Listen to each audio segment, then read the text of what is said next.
Oke, selamat siang buat rekan-rekan, Sobat Wangi sekalian. Kembali kita ke dalam short webinar kita yang ketiga. Jadi di sini saya akan melanjutkan pembahasan tentang cek suara saya terdengar ya.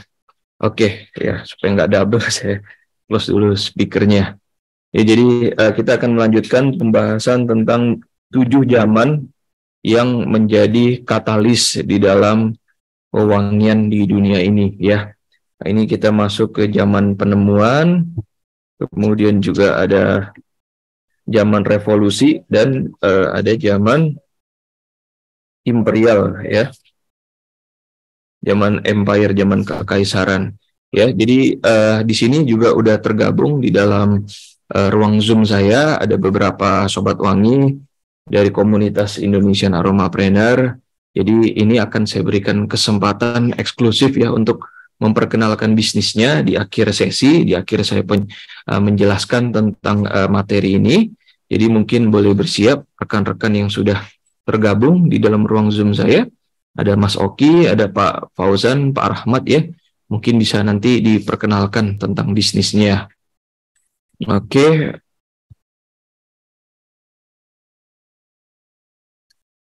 Suara saya terdengar ya, Pak? Kok ini no data ya?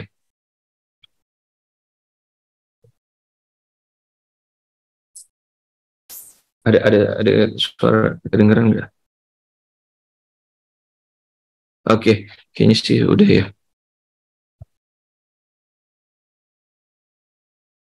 Sip, kalau gitu saya akan mulai ya sebelum kita masuk ke sesi pengenalan lebih lanjut. Saya akan share screen-nya. Sudah masuk ke screen saya.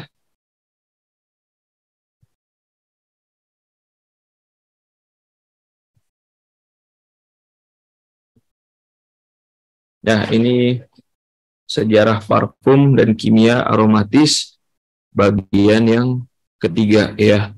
The Age of Discovery, zaman penemuan ya. Kemarin kita sudah bahas, terakhir adalah zaman alkemis ya. Muncul banyak sekali secara mendadak para alkemis yang hebat karena terjadinya wabah ya di Eropa. Ada namanya wabah hitam, The Black Death, itu di tahun 1347 sampai 1351 ya. Jadi dari adanya wabah mereka muncul ahli-ahli dalam meramu bahan-bahan aromatis ya. Kita belum masuk ke sintetik saat itu, tetapi mereka mulai meramu bahan-bahan aromatis yang terbuat dari essential oil ya, dari beberapa resin, dan itu dipandang sebagai sebuah hal yang bisa yang bisa mengeliminir udara-udara kotor ya, karena the Black Death ini wabah seperti COVID saat itu ya.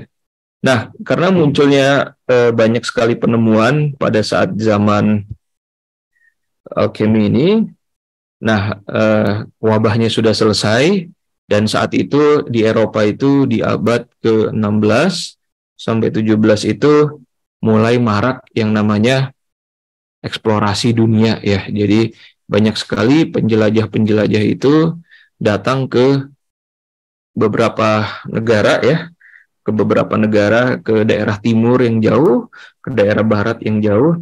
Yang kita tahu ada Columbus ya. Columbus itu dari Italia ya, dia ada pelayar dari Italia yang didampingi oleh John Cabot, itu dia menemukan benua Amerika ya.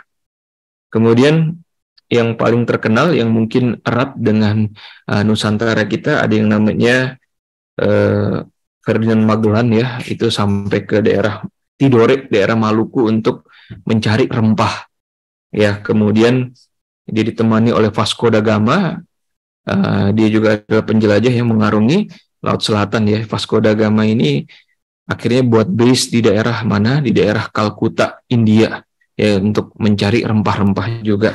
Dan dari situlah sebenarnya bahan-bahan yang ada di daerah-daerah yang belum dieksplorasi oleh bangsa barat ya, Karena bangsa Barat pertama kali ya, kalau kita lihat sejarahnya, mereka karena perang salib mereka mengambil bahan-bahan aromatis itu dari daerah Arabian, ya frankincense, myrrh. Nah, kali ini muncul hal-hal yang baru ya ke dalam meja si alkemis ini. Nah, bahan-bahan baru ini didapat dari mana? Dari pelayaran-pelayaran eksplorasi dunia ini ya. Seperti mereka datang ke Maluku, datang ke Pulau Tidore, datang ke Sumatera, mengambil minyak nilam, dan lain sebagainya. Itu adalah bahan aromatis yang akhirnya masuk ke meja, ke laboratorium di Eropa oleh para alkemis. Mereka mulai dieksplorasi. Ya. Nah, akhirnya karena banyak sekali eksplorasi para alkemis, parfum itu akhirnya masuk ke lingkungan monarkis ya. Nah, ya, di Eropa ini banyak kerajaan-kerajaan monarkis ya, yang sampai sekarang masih ada. Seperti di Belgia, di Inggris ya, di Jerman dulu monarki juga, Eropa Timur mostly monarki, dan lain sebagainya. Nah, jadi dan dari situlah sebetulnya penyulingan ya atau destilasi ini mulai dikembangkan ya, mulai dibuat ya, mereka mulai bisa memisahkan apa yang menjadi bahan yang esensial. Jadi kalau dulu semua bahan itu disuling ya, diambil baik hidrosolnya, airnya maupun minyak aromatisnya, mereka di situ mulai melakukan yang namanya separasi bahan yang esensial dan non esensial di dalam suatu senyawa ya, yang dikenal sebagai quinta essentia ya, atau quintessence. Jadi ini apa yang kita sebut sekarang adalah karakter impact di dalam sebuah molekul aromatis. Nah, disitulah pertama kali dikembangkan oleh Paracelsus 1493 sampai 1541 ya. Dan ini selain ilmu wewangian, ini juga adalah membawa pengaruh besar di dunia kedokteran ya, dunia farmasi, yang di mana itu mengilhami masa-masa kebangkitan ya, atau masa kejayaan di Eropa atau zaman Renaissance. Nah, itu jadi orang melakukan fermentasi anggur, menemukan liquid aromatis, mereka mulai menyuling. Dan di suling itu mereka ada bagian-bagian yang kotor yang disebut sebagai dross, yang mungkin saat ini kita kenal sebagai terpen-terpen yang tidak perlu ya, itu dibuang, mereka lalu mengambil bahan-bahan yang lebih pure ya, lebih purity ya, untuk membuat sebuah senyawa, baik itu sebagai wewangian maupun sebagai obat. Nah, karena semakin berkembangnya teknik dari penyulingan destilasi ini, muncullah beberapa orang terkenal ya, yang kita kenal sebagai Medici ya, Catherine de Medici tahun 1519 sampai 1589.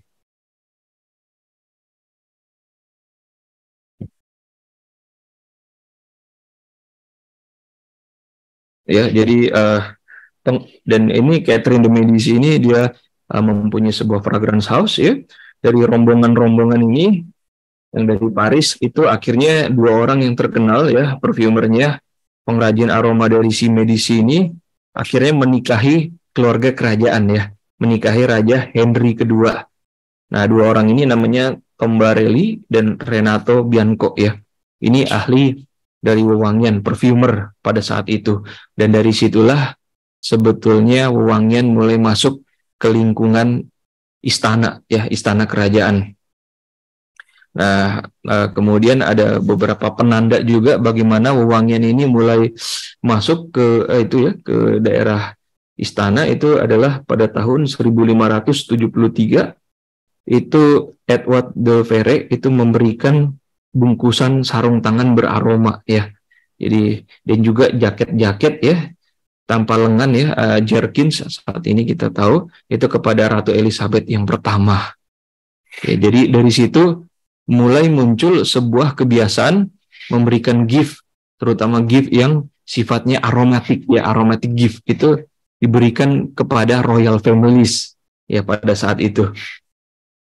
Nah, ini di zaman Discovery ini juga muncul satu orang yang terkenal yang sampai sekarang itu orang mulai takut, ya ditakuti. Nah, ada yang tahu siapa? Nostradamus ya. Nah, Nostradamus ini terkenal karena apa? Ramalan-ramalannya yang terbukti akurat. Bahkan sampai tahun 2023 ini ya. Banyak ramalan-ramalan dia yang dari astronomi, dari astrologi. Nah, sebenarnya Nostradamus ini adalah alkemis dia. Ya, dia mengembangkan namanya pil kelopak bunga mawar ya. Itu sebagai sebagai pereda untuk penyakit, dan juga kelopak mawar ini untuk menghilangkan bau nafas dan membersihkan gigi. Ya, Nostradamus. Itu yang terkenal. Dan juga beberapa hal yang menjadi tanda bahwa lingkungan monarki itu mulai mulai mempopulerkan wewangian itu dimulai dari raja-raja di Perancis ya, Raja Louis ya. Louis yang ke-13 itu menyukai aroma neroli ya, orange blossom. Louis ke-14 ya, itu dengan selirnya itu namanya Madame de Montespan. Ini terkenal ya, itu mulai membuat wewangian sendiri ya. Jadi yang dulunya dibuat oleh alkemis, yang dibuat oleh perfumer, jadi raja-raja mulai mencoba untuk mengeblend aromanya. Nah, disitulah mulai terkenal ya Louis ke-15 ya. Itu dia mulai banyak mencurahkan dana ya, kas kerajaan untuk membuat wewangian ya. Bahkan di air mancur aja itu semua diisi sama minyak wangi ya. Gila, bayangkan sekali. Itu raja waktu mandi bersama para selirnya ya, itu semuanya diisi oleh wangi yang aromatis. Dan dari situlah muncul yang namanya cincin perfume ya, perfumer rings, kemudian pomander ya. Pomander, ada yang tahu pomander? Nah, ini juga muncul di zaman penemuan ini. Jadi bentuk-bentuk wewangian yang tadinya liquid ya, itu mulai dikembangkan menjadi bentuk yang kreatif. Seperti cincin, sarung tangan, pomander. Pomander itu tanah liat ya. Tanah liat ya, kalau boleh teman-teman googling, saya pernah sempat share juga di grup komunitas pomander ya.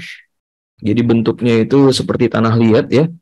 Kemudian di dalamnya diisi oleh potpourri. Potpourri itu bahan-bahan yang memang sifatnya aromatik. Nanti dibakar itu keluar wangian, dan juga beberapa jenis metode katalis diffuser dan lain sebagainya itu mulai dikembangkan ya. Itu tanda dari zaman penemuan. Kita next adalah zaman revolusi ya.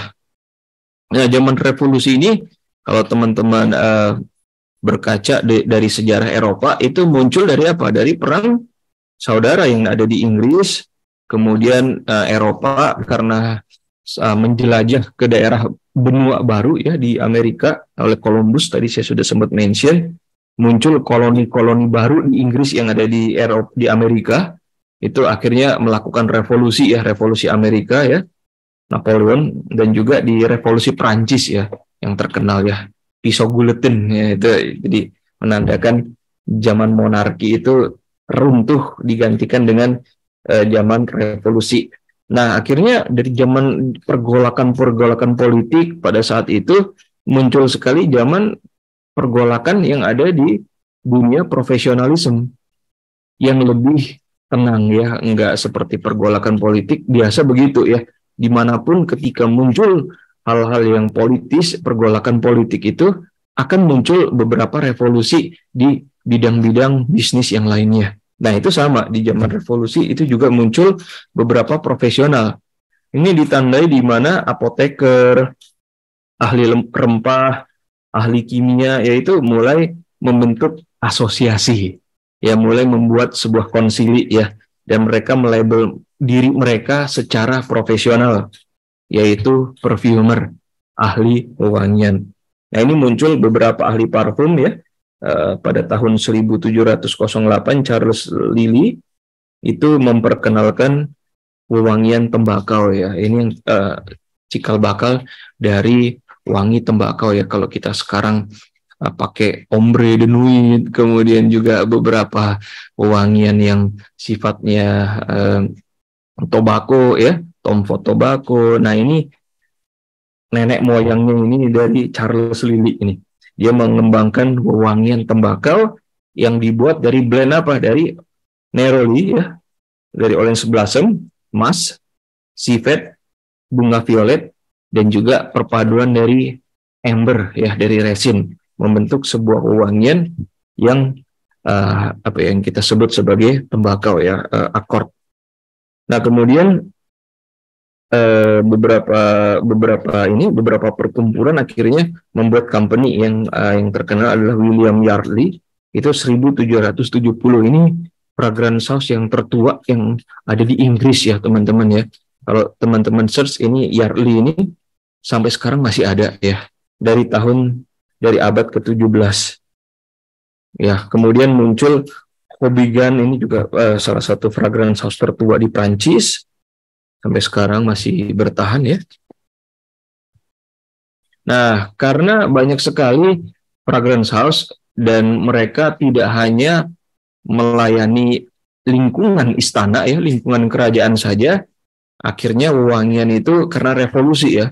Revolusi itu kan karena dorongan impact dari masyarakat kelas itu kasta rendah ya, kasta medium, kasta rendah tidak suka dengan kasta tinggi ya, mereka melakukan revolusi.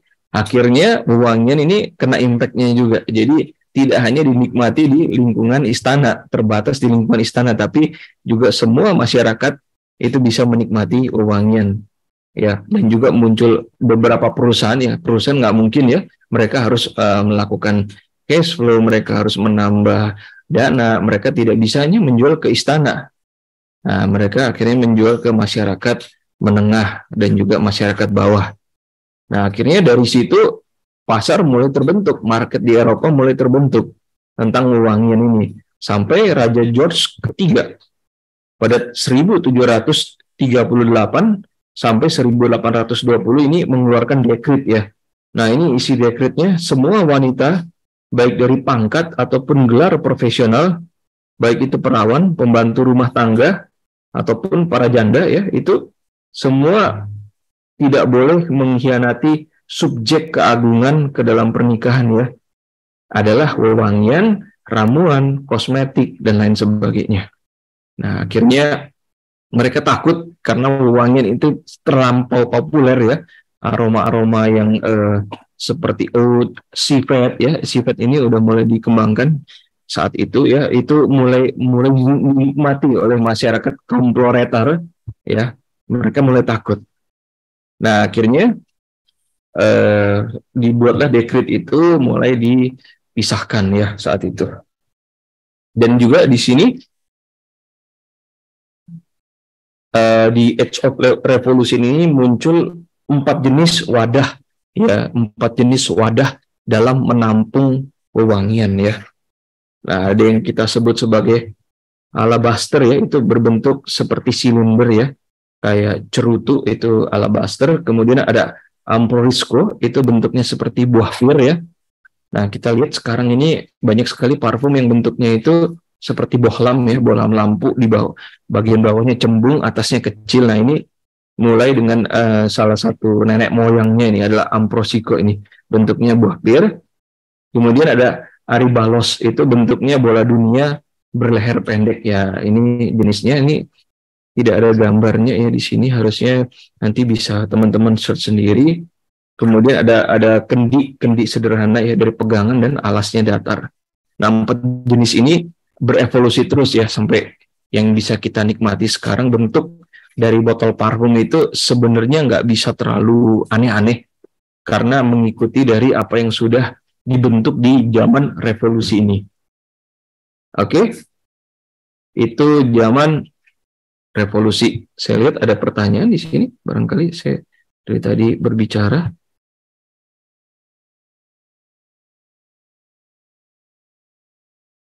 Video di Zoom nggak ada suara. Oke, nggak ada suara ya.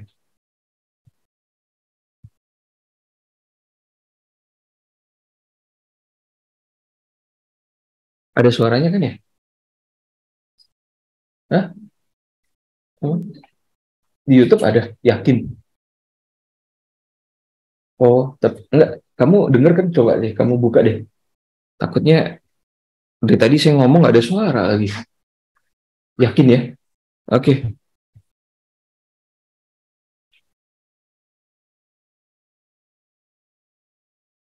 oke ya, kita lanjut ya. Ya, untuk sesi ini adalah di Age of Empire ya. Nah, di Age of Empire ini ditandai oleh dua orang ya. Yang pertama adalah romansa dari Napoleon Bonaparte ya. Jadi kita tahu Napoleon Bonaparte ini raja yang eh, kekaisaran ya, kaisar yang melabeli dirinya kaisar, hampir menguasai seluruh Eropa ya, dari Prancis menguasai. Nah, Napoleon Bonaparte ini juga adalah salah satu penyuka wewangian ya, terutama aroma jeruk, aroma herbs yang sifatnya fresh, dan juga sangat menyukai eau de cologne ya, eau de cologne. Nah,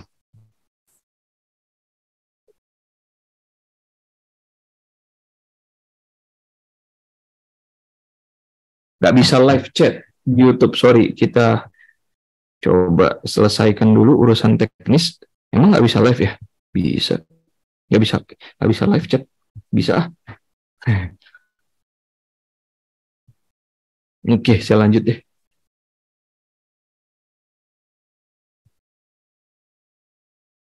Ya, jadi Napoleon Bonaparte ini itu bahkan menggunakan beberapa botol ya dalam sehari ya, botol wangian ya, 50 ml itu digunakan sehari buat mungkin disiram, diwangin, karena perang terus kan, menguasai, mengekspansi daerah-daerah ya Napoleon Bonaparte.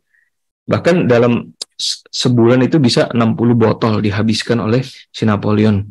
Ya, jadi dia banyak sekali meminta para perfumer yang ada di Perancis untuk membuat aroma sesuai dengan ciri khas dia, yaitu untuk menarik pasangan-pasangan dari si Napoleon ya. Seperti salah satunya pasangannya adalah Josephine ya. Nah, Josephine ini eh, karena Napoleon ini menyukai aroma-aroma dengan nuansa animalik ya, seperti mas, civet ya, sampai Napoleon itu meninggalkan si Josephine ini masih mengolesi dinding-dinding di rumahnya itu dengan aroma mas, aroma civet ya, diolesin untuk mengenang si Napoleon ya. Dari situlah sebenarnya memori itu, pewangian itu erat kaitannya dengan memori. Nah, dari cerita si Napoleon dan Josephine ini. Nah, itu not romansa dari si Napoleon. Yang kedua adalah kemewahan dari Ratu Victoria ya. Jadi kita tahu Ratu Victoria ini adalah ratu yang sangat terkenal di Inggris ya, yang masa jabatannya juga paling lama, dan itu, dan juga salah satu ratu yang erat kaitannya dengan nuansa hedonis yang ada di Inggris. Ya, jadi saya masih ingat cerita Ratu Victoria ini bisa menghabiskan berlusin-lusin emas ya yang ada di, karena beliau ini zaman eksplorasi ini banyak apa ya, mengirimkan pelayaran-pelayaran ke luar ya, ke India, membentuk koloni-koloni baru yang ada di luar ya, si Ratu Victoria. Dan saya ingat ceritanya adalah salah satu hadiah dari ulang tahun Ratu Victoria ini apa, daerah jajahan ya. Jadi bayangkan waktu ulang tahun dikasih, bukan dikasih kue, bukan dikasih yang lain, tapi dikasih satu negara, yaitu itu kalau nggak salah negaranya Vietnam. Ya, jadi hadiahnya adalah daerah jajahan. Ya, jadi Ratu Victoria ini salah satu selendang yang dipakai itu diolesi ya, diresapi, direndam dulu dengan aroma nilam ya, aroma pacoli yang memberikan aroma kayu yang kuat pada pakaiannya. Dan akhirnya tren dari apa ya, merendam ya, soaking the patchouli di dalam fashion si Ratu Victoria ini, semua orang mulai mengikuti tren tersebut ya, dan akhirnya dieksplorasilah si nilam sampai ke Sulawesi, ke daerah timur ya, banyak sekali, bahkan kita tahu di daerah Sumatera nilam itu juga dikirimkan ke Inggris ya.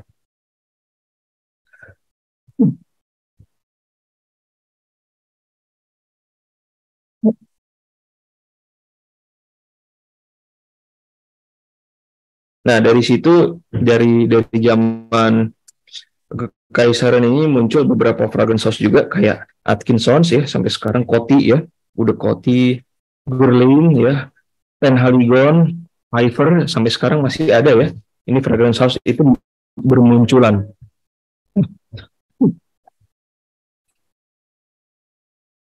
Nah, di sini ada di tahap empire ini sebetulnya dikembangkan 4 tahap pewangian ya.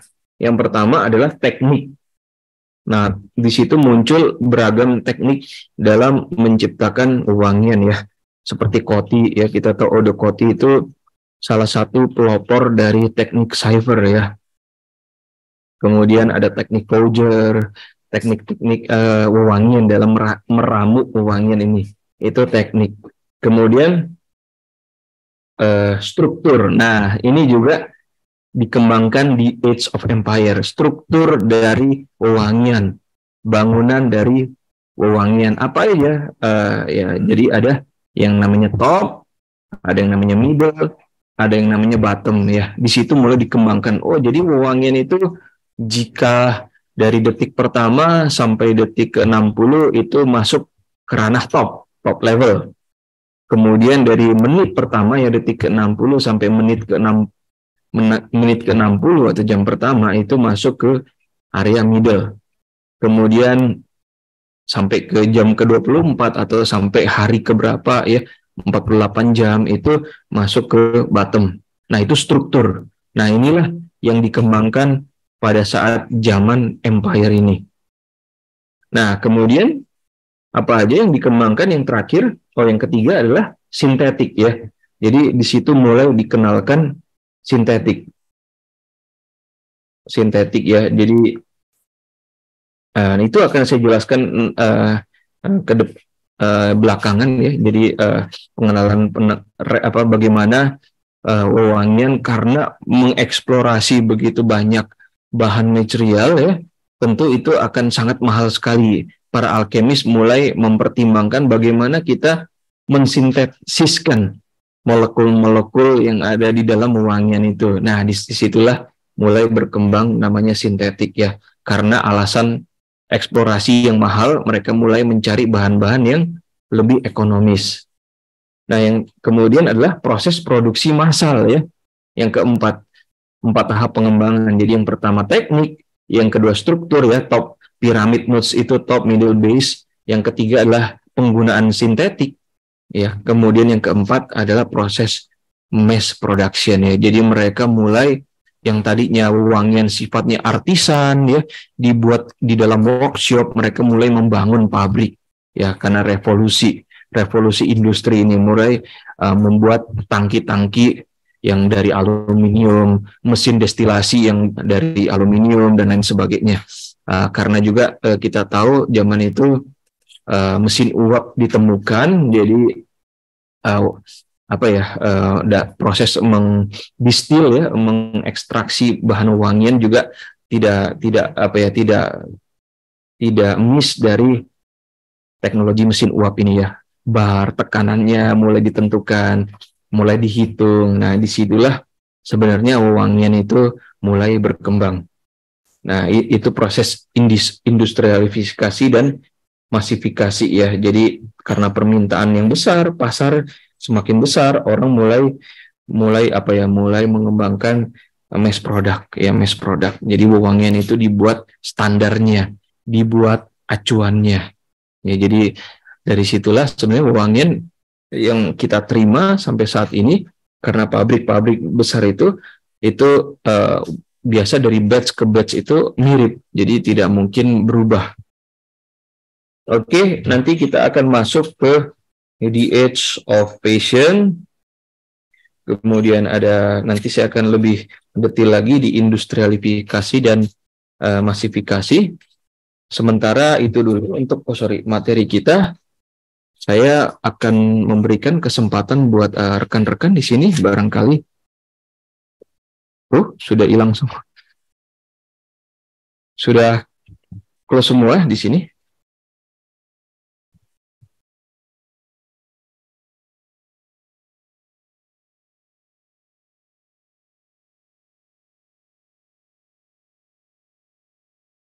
Mungkin ada yang mau memperkenalkan bisnis, tapi saya lihat semua sudah live di room ya.